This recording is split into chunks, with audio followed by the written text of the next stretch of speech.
There is no word. The speech becomes hollow and has no meaning. This is how it is. And the most important thing, and this is actually the reason I went, is when I am in front of Allah, I said, Ya Allah, I did everything I can. Can't we? At least we feel, at least your dua, at least whatever help you can. First day, they gave us cans, and I ate it because we were hungry. And they gave us because we are physician coming, the wafd they call us, the delegation. This is how they call us. So they gave us bread. And I took 3 bites, and my stomach could not take it. And said, Ya Allah, please forgive me, the spoiled woman coming from America. They lived on this from October 7.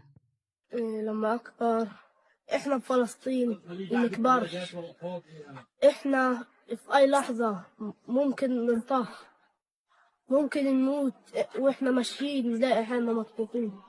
هيك إحنا حياة فلسطين.